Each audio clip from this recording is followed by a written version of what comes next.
Welcome to this special bonus episode of the First Read Ultimate Spider-Man podcast. I'm Zach, and I'm joined, as always, by Mr. Bovine Joni Opat. Good morning. How are we doing? We are doing great. Bon John Bovie. Mr. Bonevine Joni. I'm doing great. How's your week been? Can't complain. Been to a lot of shows, been on some good walks, normal stuff. Who'd you go see? Where'd you go walk? Last night I saw the Callous Dow Boys at the Hoosier Dome, and then last Sunday I went to Riot Fest. And Blink-182 was there, right? They were there on Friday, so I only went for one day on Sunday. Green Day headlined. I saw Green Day, Jawbreaker, The Wonder Years, and Microwave, which is a very good day for me. And Green Day is great. Yeah, always. And unlike the last couple years, no cars got arsoned that I know of, and my knees didn't explode. So this was a pretty successful one. Very successful one. Sorry about the no cars thing, though. Sounds like it wasn't that big of a party. Yeah, they didn't put the riot in Riot Fest this year. Yeah. What about you? I know you had a big trip that you're coming in hot with. I had a huge trip. It was the kids' 8th grade Washington, D.C. trip, and I got to go as one of the chaperones, so it was just like an all-expenses paid, trip to Washington, D.C., and it was pretty cool. I hadn't been since I was in 8th grade. I think we've talked about this, but I've never been to D.C. There's a lot of really cool things to see there. Yeah. I keep hearing that. To share my favorites? Please do. Okay. Well, now I have to think. Did you go to the Library of Congress? Yes, we did. Yes, Okay. We went to the Library of Congress. I actually have some Spider-Man news on that. Really? I could just get into that right now this second, though. So at the Library of Congress, there was actually a room, and they had the very first Spider-Man comic ever made, and they had like the draft for some of the original like stories. No way, sketches. Yes, and if you remember that issue, we even like joked about it. They've got like the front page on it, not the title page, but like page 1 and 2, and it's the one where they're like, Peter Parker, he's the wallflower of the school or something like that. Gosh, Uncle Ben, you're worse than a room full of alarm clocks. Yes, I think he said, yes, it is that one. Yeah, I love how cheesy. That bookworm wouldn't know a cha-cha from a waltz. Peter Parker, he's Midtown High's only professional wallflower. What's the modern equivalent to that? That Beta wouldn't know the Gritty from the Soulja Boy. That's another tangent, but the kids did do like a dinner cruise type of thing, and they played Soulja Boy at one point, and all the kids like freaked out because they knew the song, but nobody knew the dance. None of them were doing the dance, and even the music teacher went up and like did the dance because she's like fun. I would never do that, and they were like, they didn't know what she was doing. I couldn't believe it. That's it. Kind of weird. Like, how do you not know the dance, but you know the song? It's like, watch them. They must have never like seen a video of it. They've heard the song a million times, but they've never seen people do Soulja Boy. The video and the dance was the only reason to justify listening to the song. I know. Zach, I couldn't believe it. It like blew my mind. Okay, so what else did you see and do? Okay, well, here's what it says for Spider-Man's origin story on the Library of Congress. Okay. You can tell me what you think of this. In 2008, the library received the 24 original drawings by Steve Ditko for Amazing Fantasy number 15, which we did on this podcast, including the Spider-Man origin story featuring Peter Parker, a teenager living with his doting Aunt May and Uncle Ben, but rejected by his peers. Readers learn that the bookish Peter, with his knowledge of science, invented web shooters and experimented with their use. Later, an encounter with a radioactive spider changes Peter physically, But it is not until a personal tragedy occurs at the end of the story that Peter becomes a superhero and learns that with great power, there must also come great responsibility. Incredible stuff. That is kind of incredible stuff. I didn't remember him creating the web shooters before he got bit by the spider. That seems a little convenient. Huh. Yeah, it'd be interesting. It'd be interesting to go back and reread that one, but I'm sure that's true. I mean, I guess if the Library of Congress says it's so, our government would never lie to us. Well, what else did I see there? I mean, I saw absolutely everything. We saw all of the monuments, and I, of course, did a lap around the reflecting pool and said on your left, you know, when I passed by people just under my breath, because that's where Captain America runs at the beginning of the Winter Soldier. Of course. Of course. Are you a runner? Were you like actually running? Yes, and it's 1.2 miles, and it's not like I was there by myself. We were seeing the Lincoln Memorial, and they were like, okay, you've got 15 minutes to go explore the Lincoln Memorial. And one of the other teachers knew that I had been wanting to do this. I'm like, gosh, I really hope there's a time we're at the reflecting pool so I can do a lap. I didn't know how long it was. And we have like 15 minutes, and it's kind of dark out also, so like it won't cause a big scene if I just like take off in a full sprint away from the group. And I gave her my stuff, and she's like, "Are you gonna go run?" And I'm like, "Yes." And I did a full lap around it, and I recorded part of it and sent it to my sister, and that was fun. That was one of the things I had on my list.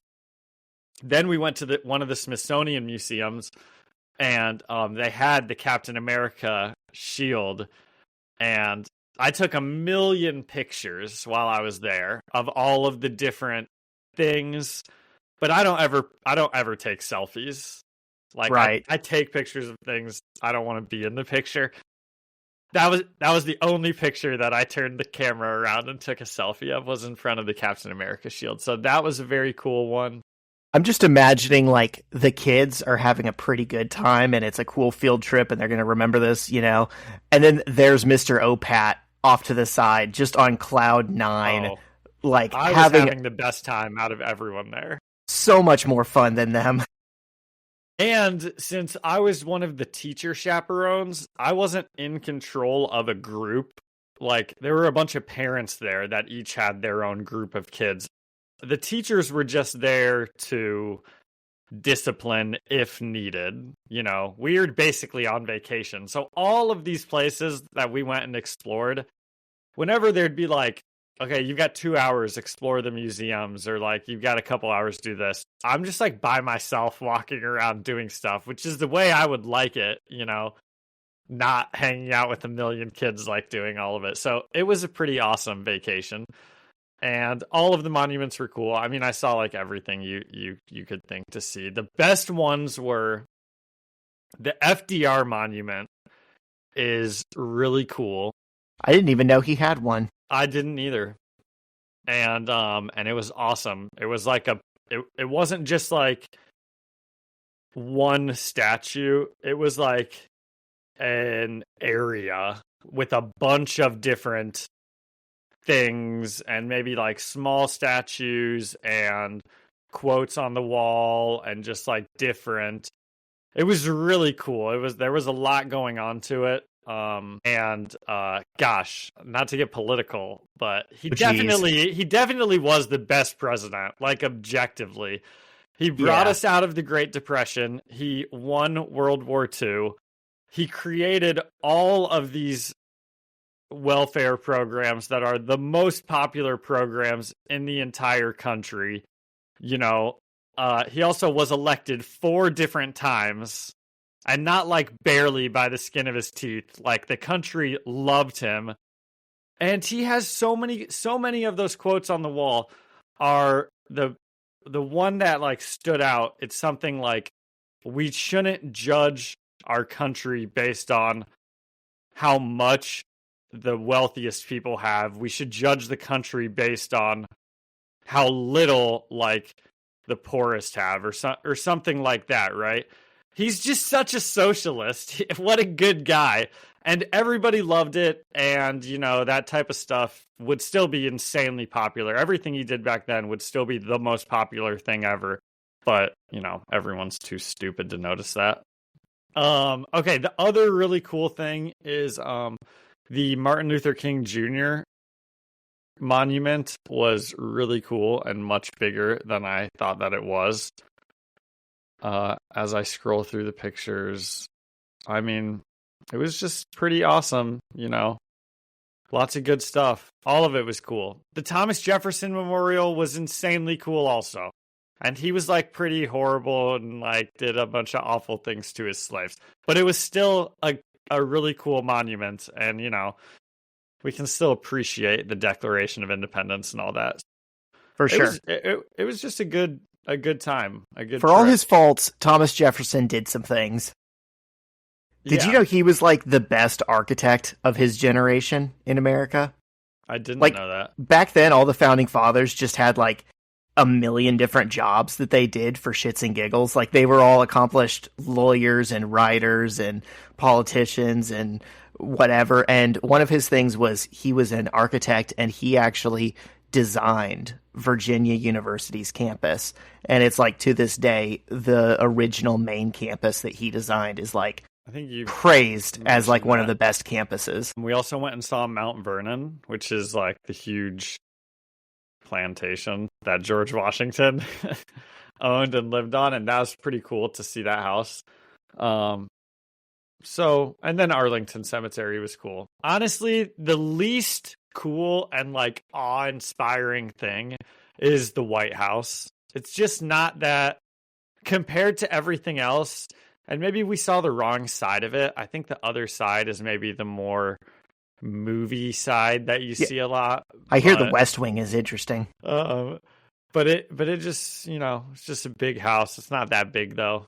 Did they even let you in, or are you just like outside of it? No, we were just outside the gates. That's what I thought. Yeah. So lots of cool stuff. Awesome. Are you going to go back next year? I told them I'll go back every single year that they allow me to go back and chaperone.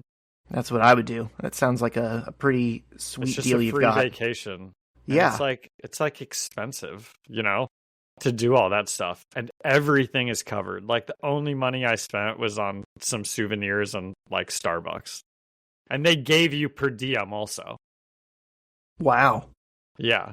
Not like a lot, but like $20 for lunch, Well, dude, that's awesome.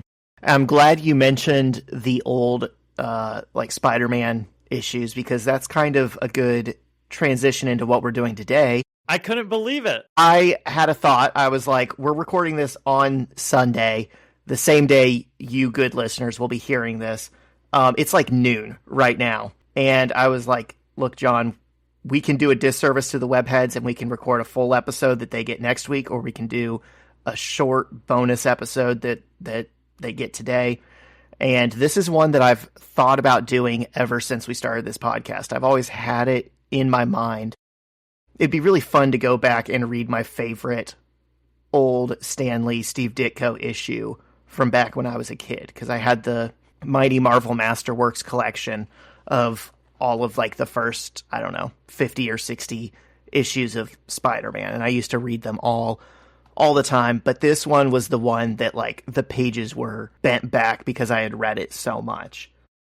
Because I just think this issue has everything. It was so fun being a 7-year-old kid, and you have this, you have the like crappy Spider-Man computer games, and you've got the cartoon on TV, and you've got the Tobey Maguire movie, and you've got Bendis's Ultimate Spider-Man starting up. It's going to be a good one. Should we get into it? I think we should. Have one more. I was scrolling through these pictures, and I have one more fun thing to share with everybody. Okay. This will be our little secret between you and me, Zach, and all of the webheads. Nobody else knows about this. Oh, no. So, there are 2 trees that George Washington, on the Mount Vernon property, that George Washington himself planted. Probably his slaves planted. But they're really old trees, and that's what it says. It's like specifically planted by George Washington. And I while I was exploring the grounds by myself, I stumbled across one, and I broke off a little piece of bark and kept it. Take that, you slave-owning son of a bitch. Well, no, I just thought it was cool. That's not why I did it. I just thought that it was cool. I was like, oh, how many people can say that they've got a little piece of George Washington's tree? You little kleptomaniac. Didn't you also take something? I'm just awful, dude. Didn't you also take something from the Endgame cabin? Yes, the flowers from T'Challa's tomb. Dude. The flowers that were on, or his mom's tomb, one of those. My sister and I both have some of those. I love the idea that in several years you're just going to have like a house full of like tree bark and flowers and... Those unfortunately got thrown out, but my sister still has some. My sister still has hers, but yes. Yeah. That's pretty funny. That is pretty funny, I think. All right. Okay, now let's get into it. Okay, but first a word from our sponsor, Mount Vernon National Historic Site. Every business says they're better, but the ones that earn and display the BBB seal back it up. It instantly identifies businesses that are committed to operating with integrity, honoring promises, and telling the truth. Makes you wonder why every business doesn't have it. So look for it, because it's looking out for you. That's why it's the sign of a better business. And find a better business anytime at bbb.org. All right, and we're back, and the special bonus issue for today is The Amazing Spider-Man number 14 from 1964 by Stan Lee, art by Steve Ditko, and lettered by Art Simek. And I'm not going to read everything because there's certain parts of this issue that are really wordy, and there's certain parts that don't matter. But I do want to capture the essence of Stan Lee's writing because it's so specific and grandiose. He writes like a carnival barker, and you see that on full display on the very first page. So it says, Spider-Man and the Grotesque Adventure of the Green Goblin. And we see the Green Goblin in his first appearance throwing a bomb at Spider-Man, and it says, only the merry Marvel madmen could have dreamed him up. Here's how it happened. The gang at the bullpen said, let's give our fans the greatest 12 cents worth we can. Let's get a really different villain, a bunch of colorful henchmen for him, and let's even add a great guest star. So we did. And here's the results. Another mighty Marvel masterpiece. Note, don't be impatient. The Hulk doesn't appear till later on in the story, but you'll be glad you waited. John, do you feel like you're back at like sales pitch 101? It's just so interesting because everything is so explained and like written out, not in a bad way, but it's just like so much more fun and camp. Yes, it is very campy. Yeah, the style of Silver Age comics, I don't know if I've said this before, but, you know, they thought they were writing for a very young audience, and then only later did they figure out, wait a minute, there's like a lot of college kids that read these. But they would do things where it's like, you know, the picture, the art will show someone, you know, getting into a car and driving to the airport, and they'll still have captions where they'll be like, fast as he could, he jumped into the taxi and drove to the airport. Boy, I hope I don't miss my flight, he thought. And it's like, okay, dude, we got it. Yeah. But that's just how they did things. I had that thought a bunch of times. It's like they're explaining exactly what is happening on the page. And is this the Marvel method? How are these being illustrated and written out? I'm glad you asked. I know Stan and Jack did the Marvel method, Jack Kirby. I believe Ditko probably also did the same thing, but the interesting thing is I don't know if Stan Lee gave him notes first, because sometimes, you know, Stan Lee would say, oh, I want to do a story with these characters and this, or did Ditko just draw this Goblin Man and give it to Stan, and he's like, have fun? I would imagine there were some like notes on what the story should be, and then what it seems like is Ditko drew the pictures, And then Stan Lee just wrote exactly what is like happening in the pictures, you know?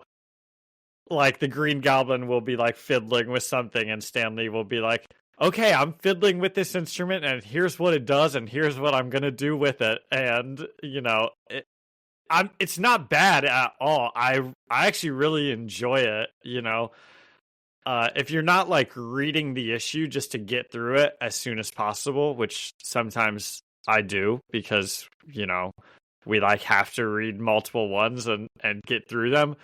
But if you're not doing that, I really like the way this is like written and explained. And because how often are we like, I can't tell what's going on the page. I never had that problem reading this. That's true. That's true. The Silver Age stories are nothing if not clear. Yeah. Except for when they're not. Like famously in the death of Gwen Stacy, we still don't know in which panel she actually dies. And that's, you know, I think that's intentional. And it's like pulled off very well because it's the exception to the rule in that era.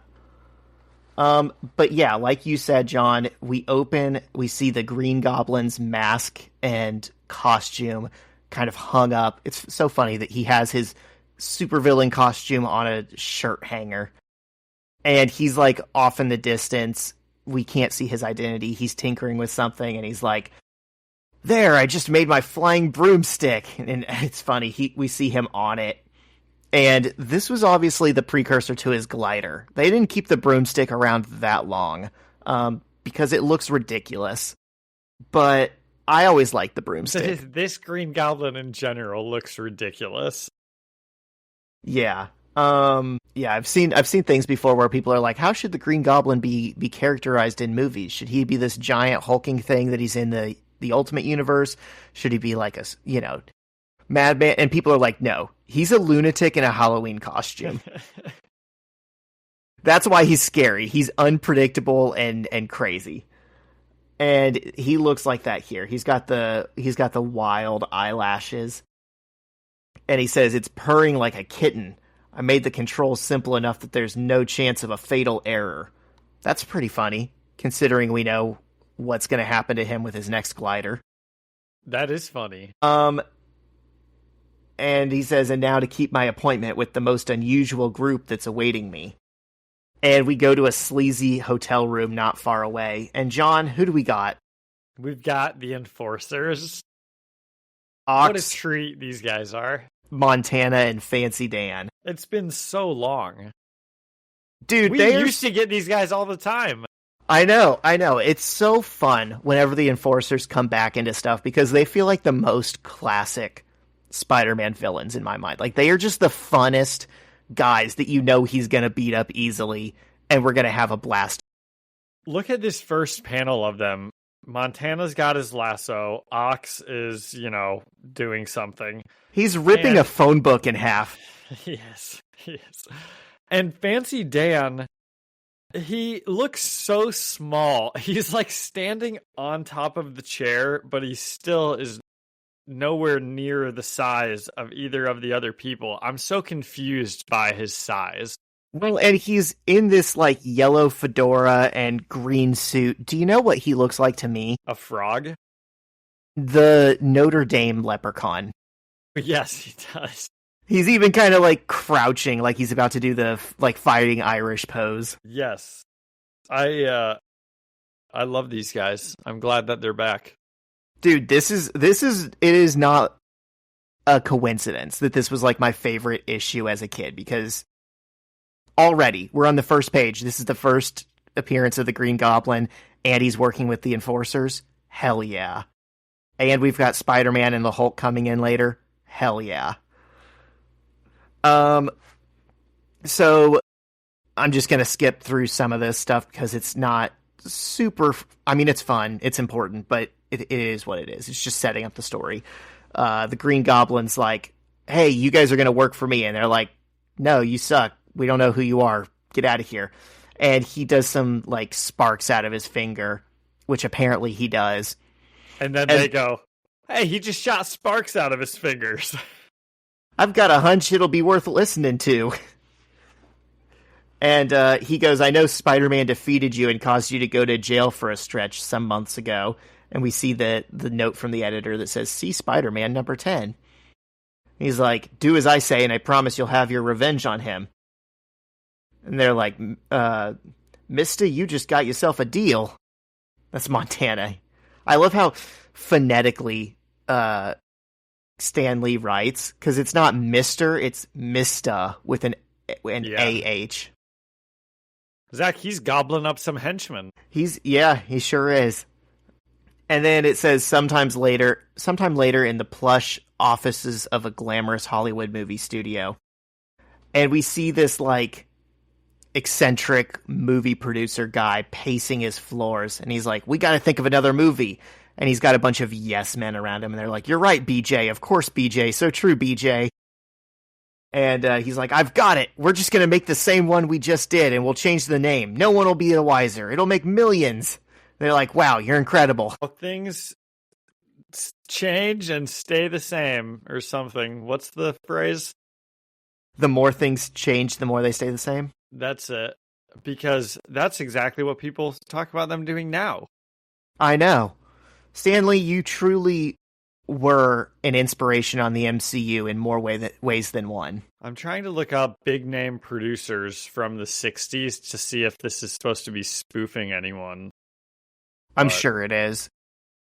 He looks so specific. He's like balding and he's dressed pretty strangely. But I don't know who it would be. Yeah. And then the Green Goblin just flies in on his broomstick into this guy's office and is like, I've got an idea for you. How about a movie starring me and Spider-Man and the Enforcers? And the guy's like, that's incredible. If you can get Spider-Man to sign on for a movie, I'll do it. What an absolutely absurd idea for a comic book storyline. This was what the 60s were. Exactly. That's how, like, all of these stories are. There's so many fun ones. Like, in one of the very first Fantastic Four issues, I think it's even the first appearance of Doctor Doom, they, like, go back in time and Ben Grimm becomes Blackbeard, the pirate, because why not?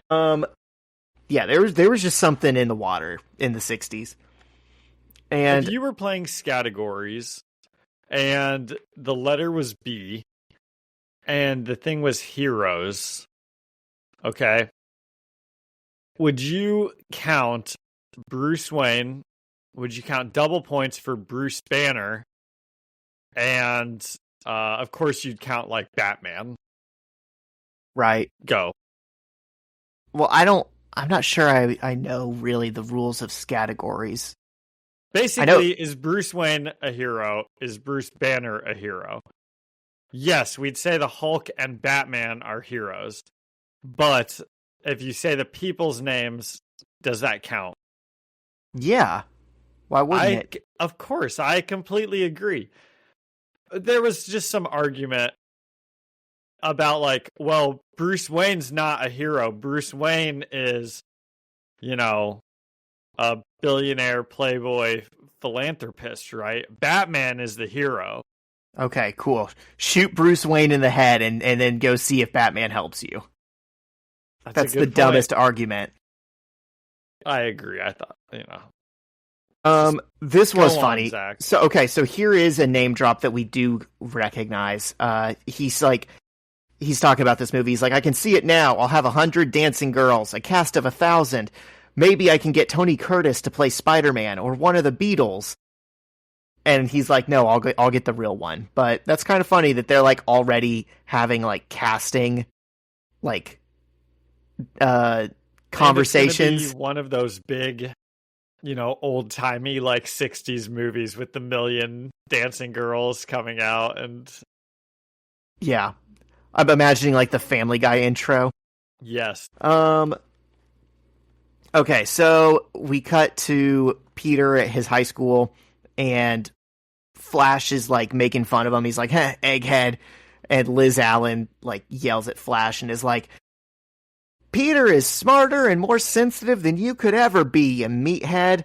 And they're just hamming it up. It's just fun, good old Spider-Man high school stuff. We get another pop culture reference or politics reference, where Peter says to Flash, "You've got about as much chance with her as Khrushchev has with J. Edgar Hoover." I don't know who that is. He was the Soviet premier at the time. So he's saying the leader of the Soviet Union and the FBI director. Figured from context clues it was something like that. Yeah. And someone's walking around with a handheld radio, and they're like, "Hey, quiet, you guys, there's a bulletin coming in over the radio." Everything is so dated in like the best way. You know? It's so 60s. Quiet down, you loud mouse. I'm getting a message on my radio receiver. Dude, I was thinking the other day, it's a shame that we don't get more like standalone superhero movies in their own universe, in their own timelines, that just are there to serve their own story and don't have to be part of like a larger continuity. Like, think about how, I mean, I'm not saying it was a great movie, but think about how Fantastic Four felt, and think about how the last Batman movie felt. And imagine if just like, instead of an MCU where everything looks the same, if we just had like, oh, we got this one auteur film director who wants to do this one specific story. He's doing a Spider-Man No More, and it's going to be shot and edited and feel like a movie from like the late 60s. Imagine how cool that would be. And then you apply that to everything. Oh, we're doing a Dark Phoenix movie, but it's going to have a lot of disco music, and it's going to, look like the early 80s. Why don't we just do that instead of like trying to adapt all these stories? Why not have fun with the context that they existed in? Yeah, you're right. I mean, the real reason is because it's easier to, all the Marvel movies are like basically made by the time they even get to set and like hire a director. It's all been storyboarded out perfectly. So there's not that much room for, a specific style and artistic vision. Yeah. But it's fine. I'll keep eating that shit up. Keep serving it. We'll keep eating it. Yep. So gosh, but you're maybe kind of talking about what James Gunn is doing with the DC like universe, even though it's all interconnected, but that does seem to have like way more of a style. And now I don't know if you've been watching Peacemaker, but it's pretty good. No, I need to watch it. I know the more that he integrates Foxy just wait Shazam. A couple more weeks, and then you can just like stream binge through the all whole of them thing at once, and it's probably better to watch it like that. Gotcha. Yeah. So the news bulletin over the radio that this guy was like, "Quiet, everyone, listen to this." Says it's reliably reported that a green garbed figure on a broomstick has been flying over Manhattan for the past hour. The public is asked to keep very calm until we can verify. And Peter runs away. He's like, "Sounds like something Spider-Man needs to check out." And then we see him observing the Green Goblin flying around on his broomstick.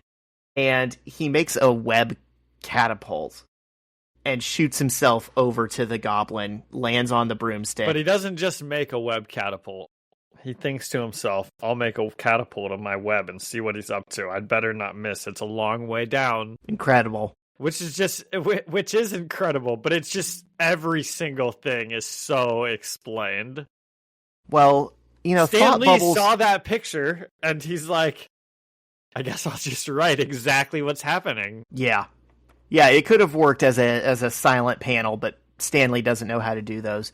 So Spider-Man, who again at this point has never met the Green Goblin, jumps on his broomstick and is like, "Hey fella, how about giving a guy a lift?" And Green Goblin's like, Spider-Man, I've been waiting for you. I knew if I flew around in circles, I'd eventually find you. And he's like, "All right, you found me. Now what's going on?" And he's like, "My friend, I'll get you in the movies. Go meet this producer guy." So Spider-Man shows up at this producer dude's window. So hilarious. Spider-Man meets up with the Green Goblin. The Green Goblin's like, "We're trying to put you in the movies, Spider-Man." And he's just like, yeah, that's a pretty good idea, actually. I should go star in a movie. It's about time my talents were recognized. And so the deal is he's going to get 50,000. Yeah, he's going to get $50,000 for being in this movie.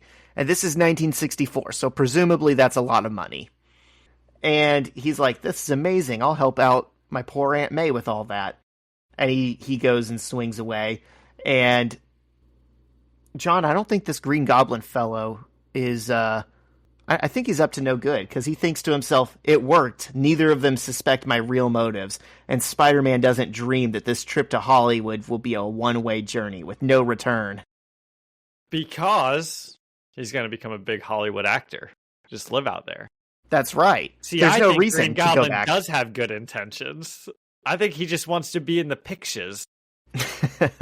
He's going to propel them both to fame. Yep.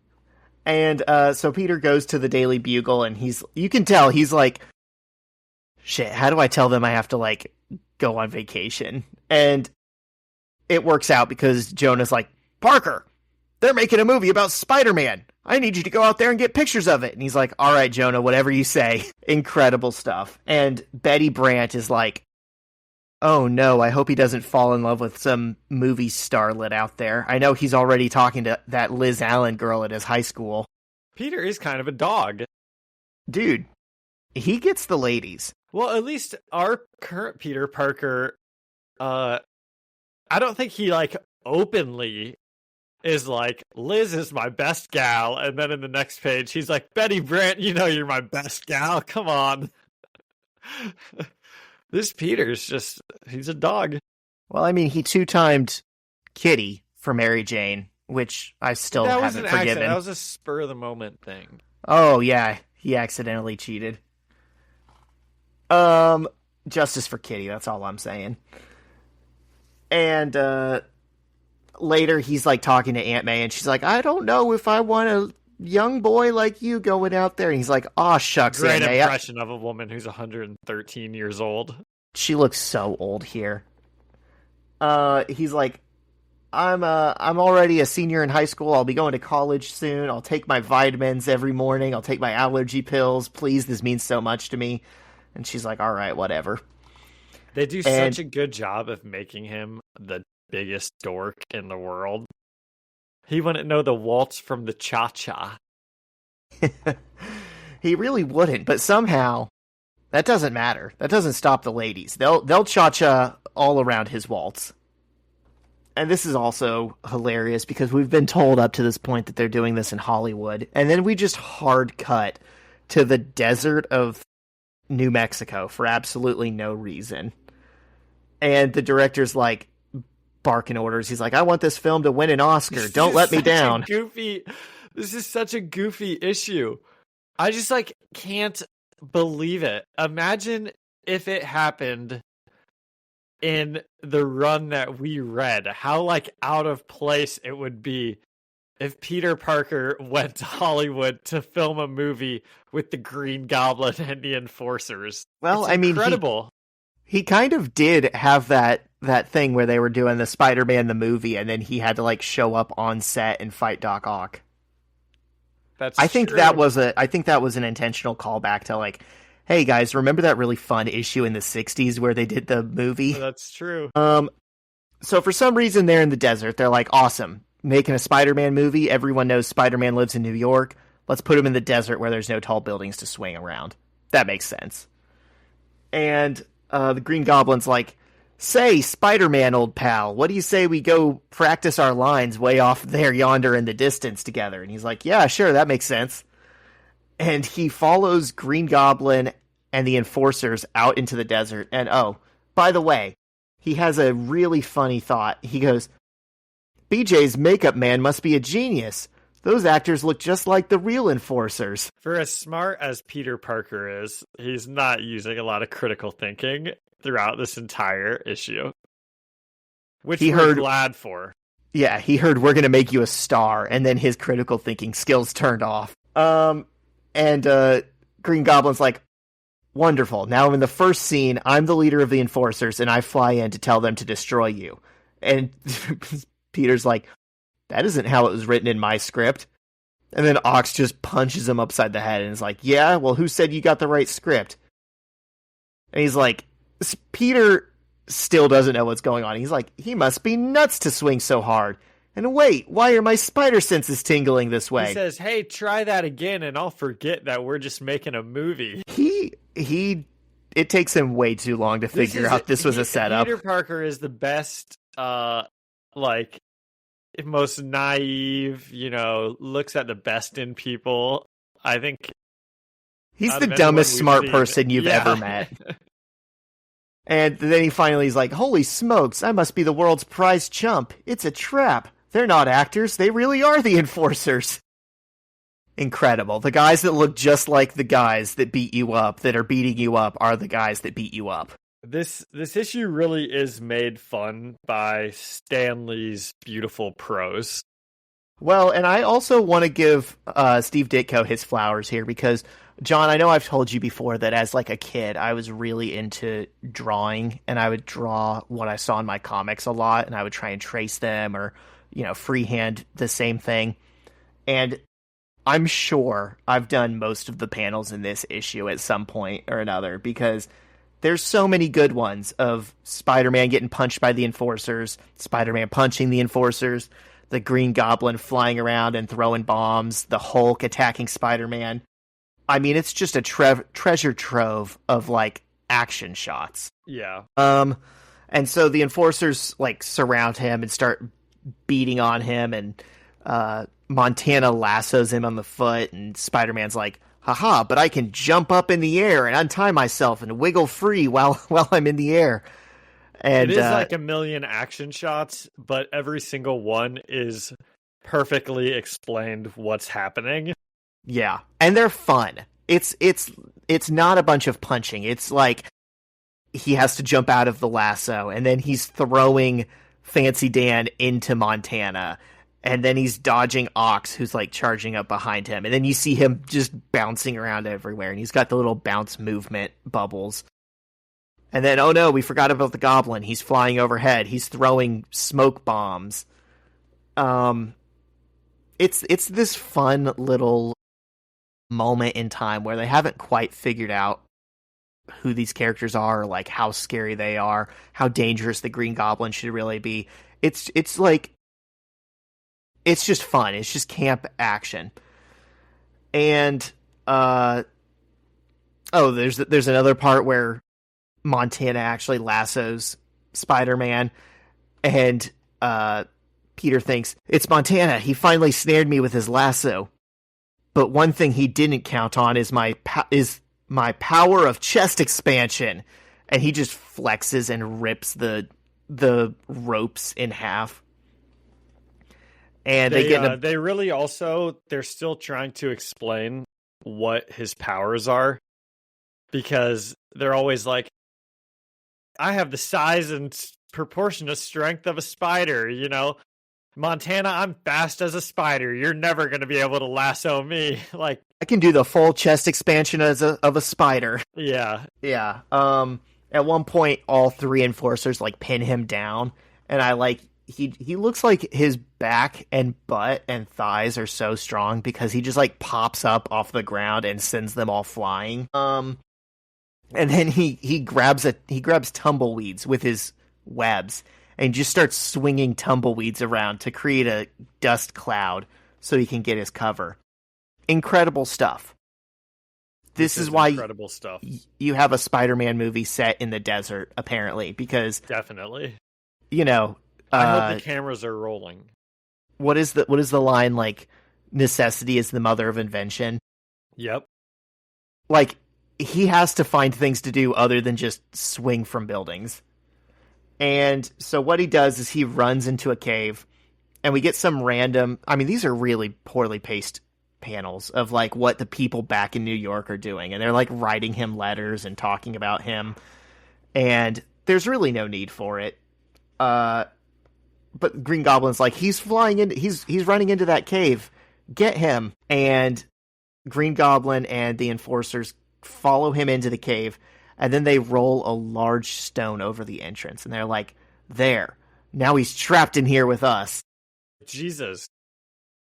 Yeah. It does feel like rolling the stone over Jesus' tomb. I didn't get that when I first read it, but when you said that, huh, Stanley and Steve Ditko, interesting. What you trying to say there? And then this is like the predecessor to the Watchmen line, the Rorschach one. Montana's like, but it's powerful dark in here. He can see dark better than us. We're all trapped in here with him. Or he says, are we trapping him or has he got us trapped? And I think it's funny that they're like assuming he can see good in the dark because spiders.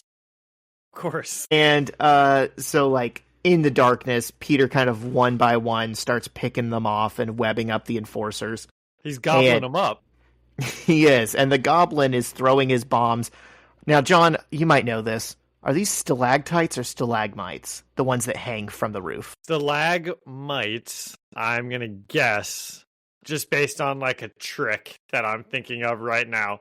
Stalagmites probably come from the ground because M comes before T.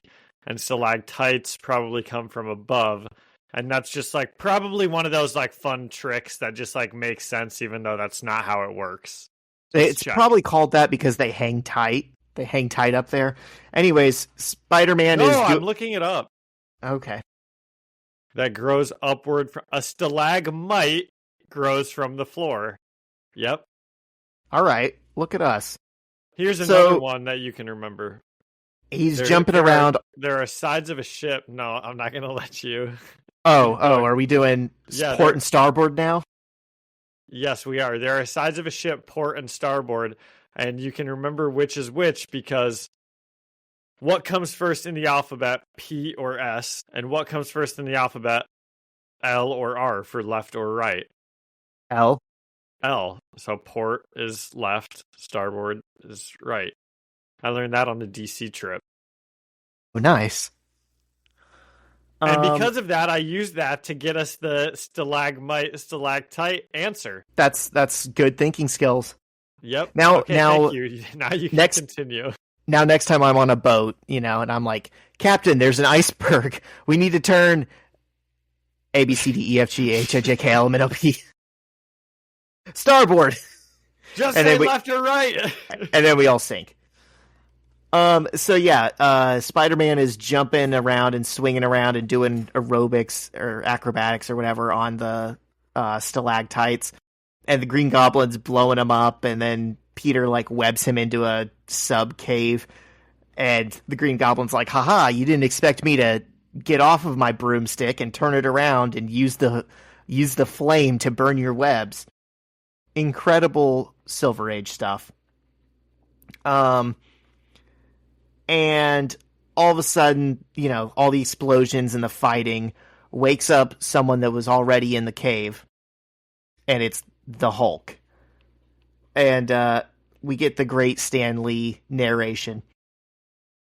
Then, once again, a dense puff of smoke fills the shadowy caves. I'm trying to do a Stan Lee voice. I don't know how well it comes through.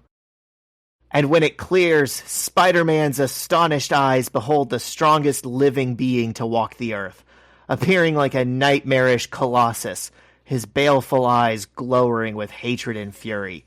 The Incredible Hulk lunges forward. And Spider-Man says, "Holy Hannah, of all the caves we have to pick a fight, we had to pick the one the Hulk was hiding in." Have you read early Hulk stuff? No, not really. I've seen like where he comes in, in like the Avengers, and I mean everyone has a little crossover episode with the Hulk. Yeah. But when I was a kid, this was my like favorite Hulk issue. Okay. And he's like, "Even here, deep in my hidden cave, you attack me, but no one can capture the Hulk." And Spider-Man's like, "Capture you? Brother, I don't even want to share the same planet with you." And so now he's fighting the Hulk and the Green Goblin at the same time. And Hulk's like, "I'm gonna..." And the Enforcers. And the Enforcers, who aren't doing much, to be fair, because he's pretty much dispatched them. And Hulk's like, at some point he says something like, "I'm gonna beat you up, and then I'm gonna get these guys too." And Spider-Man's like, "Man, I really wish you would switch the order of that around. Please take out my villains first." And so we get some good scenes of like Spider-Man trying to punch the Hulk with everything he's got, and it just hurts his own hand. And he tries to web the Hulk up, and he rips it apart like paper. And this just goes on and on until eventually Spider-Man is like, okay, I'm going to lure the Hulk over to this big rock that they rolled in front of the entrance, have him attack me, jump out of the way, and he's going to break the rock and free me. And that's exactly what happens. And this is the same way that Jimmy Neutron defeated a dinosaur in a Jimmy Neutron episode like 30 years ago. Really? Classic. You make him do the headbutt. This is the same way that they defeated the Juggernaut in the X-Men movie. Sure, just redirect their power somewhere else. Well, I guess. Have them attack something like... Basically, bullfight something and then knock themselves out. Yes. Yeah. So at one point, the Green Goblin like knocks Spider-Man off of his broomstick, and he falls into some lake in the cave. And he's like, "Well, Spider-Man proved easier to defeat than I would have guessed. He fell in that small spring and hasn't come up yet. What a triumph for the Green Goblin." Yeah, man, that's awesome. We all know. Villains were so naive back in the day. You don't have to see a body. The superhero that just fell in some water is definitely dead. And he fell in some water, and as we all know, no one can swim in today's day and age. Look, we've all heard the Itsy Bitsy Spider, right? It washed the spider out. He should have said that. That would have been a good line. I wonder if that song was around in 1964. I mean, surely it was, but I don't know. Had to have been. That was a long time ago. And then we see Spider-Man under the water, and he thinks... 1992. The Itsy Bitsy Spider came out in 1992? 1992. See, that's crazy. That's insanity. What is time? Time is not real. How are you telling me there's a comic of the... Spider-Man fighting the Hulk, fighting the Green Goblin, fighting the Enforcers, that's like almost 30 years older than the Itsy Bitsy Spider? I would have thought that means that came out after I was born. I was born before the Itsy Bitsy Spider, and I've been hearing that song since I can remember memories. Right. You just assume it's like the happy birthday song. It's been around forever, but someone had to write it. Surely it's from like Barney or Sesame Street or some kid show. The Happy Birthday song has also not been around as long as this comic book that we are reading. When did Happy Birthday come out? 1968. Maybe not. Because it's from a tune from 1893, but the words "Happy Birthday to You" were not put until 1968. See, that's also crazy, because look back at like some of the stuff that like the Beatles and the Rolling Stones were doing in 1968, you know, Pink Floyd, Jimi Hendrix, and then imagine some guy who's just in his room like, created the Happy bop birthday of the to you. century. He literally outproduced all of those guys with minimal effort. Now that's the dream. Work smarter, not harder, kids. Anyways, so Spider-Man is in the water. Oh no, how's he gonna live? Well, here's how. His spider stamina enables him to remain without air for double the time a human can endure. John, I wish that would come back in the comics. They need to use that today. I love that they're introducing the powers. I know I already talked about it, but it's so funny. He goes under the water and he's like, as we all know, spiders can breathe for twice as long as humans can, and so can I. I also think it's funny that because this comic was made before waterboarding was a thing. You know, they could have just had him hold his breath. Well, he does. They didn't, Zach. No, but I mean, they could have just shown us holding his breath, and we'd be like, yeah, he can probably hold his breath for a long time, you know, but they went above and beyond and explained it. And because it's 1964, no one's heard of waterboarding yet. He gets out in his full Spider-Man mask that is drenched, and he just breathes fine. He never takes it off or anything. And this is where we see him being a good guy. He's a good hero. He thinks to himself, I got to get out of here. But the enforcers, I've dispatched all of them. They're all knocked out in this cave with the Hulk. They're going to die if I leave them. He's like, I'm probably a nitwit for risking my life again like this. But even though they're not exactly my best friends, I can't stand by and let the Hulk grab them. Good guy Peter Parker. So he slings them all over his shoulder and carries them out, drops them in the desert. The army picks them up in helicopters. And then it says a short time later at a plush Hollywood suite of offices, someone's like, sorry, BJ, the movie's a fizzle. The Green Goblin flew away, Spider-Man vanished, and the army turned the enforcers over to the police. And they're like, he's like, they can't do this to BJ Cosmos. Call my lawyer, we'll sue. And they say, who will we sue, BJ? And he's like, what's the difference? We'll find someone. And Spider-Man swings into the room and he's like, Mr. Cosmos, I want to talk to you. Now on, be more careful about the people you hire, especially your villains. And the guy lights a cigar and he says, Spider-Man, my boy, I'm sorry, we can't use you anymore. We've stopped shooting on your picture. We're going to start a new spectacular. And Spider-Man's like, now wait a minute, what about our contract? And he's like, did you read the fine print? You only get paid if the movie gets made. And Spider-Man says, you're not related to J. Jonah Jameson by some chance, are you? Calling him a cheapskate. Yeah, that was a good one. And he gives him enough money to get back. He's like, there's your expense money, Spider-Man. Don't call us, we'll call you. And he thinks to himself, at least it's enough to pay my fare back to New York. Well, that's showbiz. And then we see him on a bus, and he's like, by taking a bus, I'll save enough money to go give to... I'll be able to save enough money to give some to Aunt May.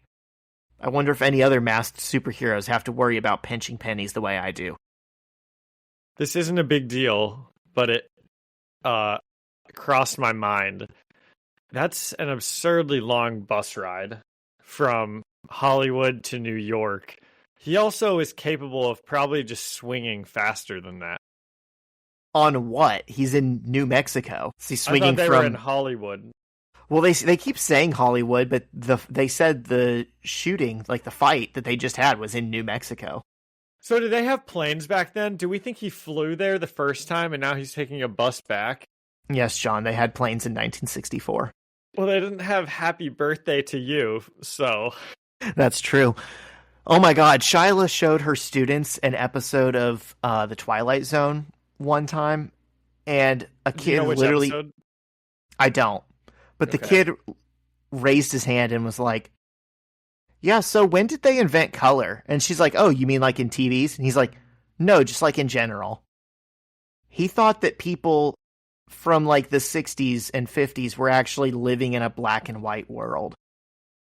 And this was like a 7th grader. Yeah. Like The Giver. That's so interesting. Love to examine his brain. Yeah, how do you think we invented color? That'd be pretty wild if everybody just lived in black and white and then one day there was color. Dude, I think we would go through like a mass psychosis. Like, you know how COVID made everyone a little bit crazier?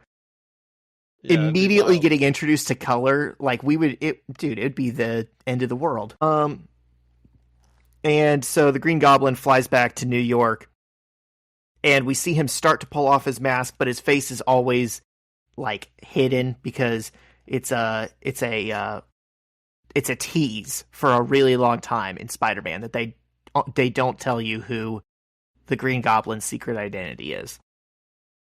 And then we see Peter back in New York walking around, and he's like, the Green Goblin is somewhere in the city. My spider instincts can sense it, but where? He could be any place. He could be anyone. I must never relax my guard.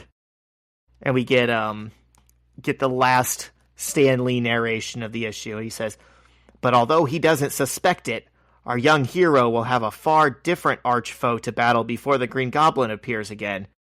And we'll tell you all about it next issue. So be here. We hate talking to ourselves. And if you look at the next issue, it's Kraven the Hunter. If you look at the cover for the next one. Because in all these early Spider-Man issues, they could not miss. Every single one has a banger of a villain. It seems to me like the writers of this and the artists are having more fun than they do now. There's just a little more personality in everything. Well, I think it's less of an industry, and it's more of just like throwing shit at the wall with your friends and seeing what sticks, and we got to get it out to print tomorrow, so no idea is too stupid. Yeah. And also Stan Lee is probably scripting, like, I don't know, 4 or 5 other titles that month at the same time. So, whereas now it's like, oh, you know, this is a big deal. You know, Marvel is like a serious company. I think back then, it had, like, they talk about the Marvel bullpen, and it's kind of been, like, mythologized today to where people imagine, like, 4 or 5 of these guys sitting in a cramped office space in Manhattan, just, like, bouncing ideas off of each other and having fun. So what's our rating system? Out of $50,000 for starring in the Spider-Man movie. What do you give this one? This was a pretty good one. You know, you said it's like one of your favorites ever. Yeah, it's definitely a lot of fun. And it's like the first ever intro of the Green Goblin, it would seem. And it's really interesting to see like how he's changed as a character so much from, I mean, this could have been like a goofy 1 week. It's a guy who tries to like sign Spider-Man up for a movie so he can go and like beat him up, you know, as part of the script. That's such a goofy idea, and this could have been his whole story. And instead he's become, you know, the most famous Spider-Man villain there is. So with all of that being said, and with how fun of an issue it is just in general, I'll say I'll give it a 45 out of 50 grand. Okay. Yeah, I mean, I agree with all of those reasons, and then I also obviously have personal nostalgia of reading this in bed, you know, with my flashlight because my parents said lights off already, and I just wanted to read this issue one more time. And it's still fun as an adult, so I got to give it a solid, perfect 50. That's a 50 out of 50. This is a 50 grand issue. Yep. Love it. I'm sure if you looked through like totes and scrapbooks and stuff at my parents' house, you could probably find really crude recreations of like some of these panels of the Hulk fighting Spider-Man. That's awesome. That I tried to do. What else do we have? Any other Spider-Man news? Oh shoot, I did see something today. I guess I'll just say this as like an FYI. Apparently AMC theaters, could be other theaters as well, but AMC specifically is this a meme? It. Are we investing? Are we going all in? Nope. We're not. This isn't money hands. This isn't the diamond hands to the moon. But Sam Raimi's Spider-Man trilogy will be back in theaters this fall, and it says Spider-Man, Spider-Man 2.1, and Spider-Man 3. So I'm guessing they've done some edits to Spider-Man 2, and it'll be somehow a different version than what we previously had. Because now Doc Ock is like fixed, or probably because it has to do with the newest one that just happened, right? I'm guessing maybe they like reworked some deleted scene or something.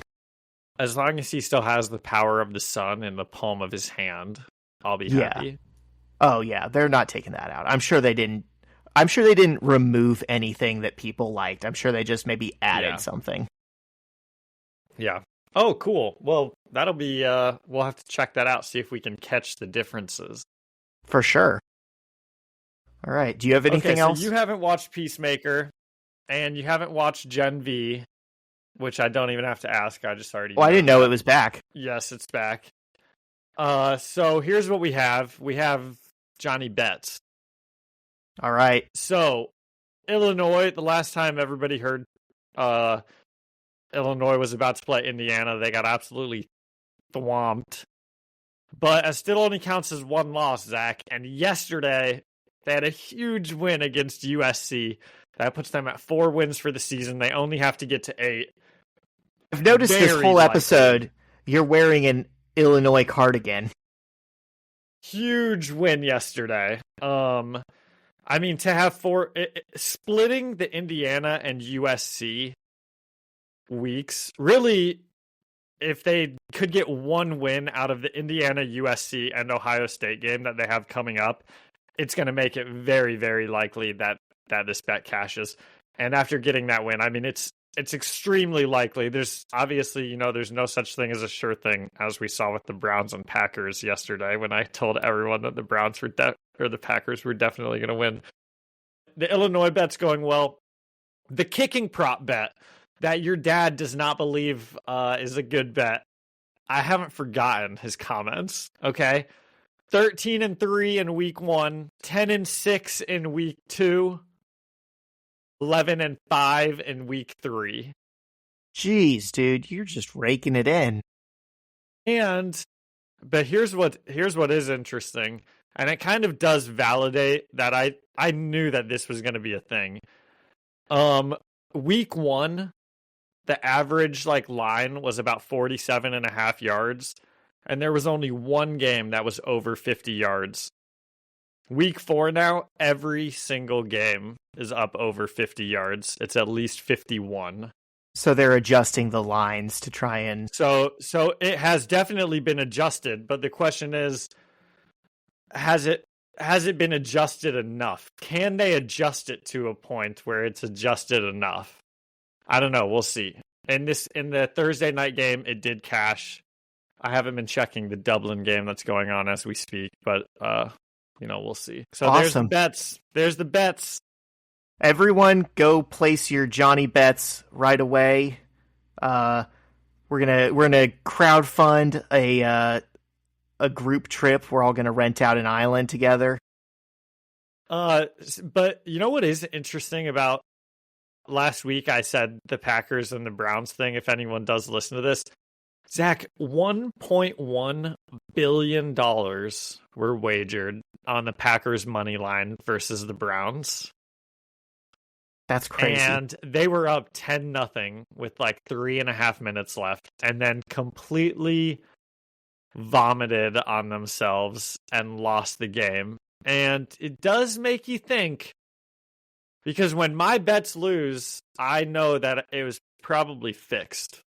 That's right. The only reason that would happen. When they hit, it's because you're so smart. And when they don't hit, it's because it was fixed. Yeah. So, makes you think. It does. I will be thinking about that today. All right. Do we have anything else? I do not. Well, then, thank you to Ian Hickey for the music and Alyssa Seaman for the artwork. And thank you all for listening and leaving us a review or a comment. You can find us the First Read Ultimate Spider-Man podcast on Spotify or Apple Music or anywhere else you find podcasts. And you can come and chat with us and leave us a comment on Instagram at First Read Podcast. Send us an email at firstreadspidey@gmail.com or find us on YouTube, the First Read Ultimate Spider-Man podcast. See you next week.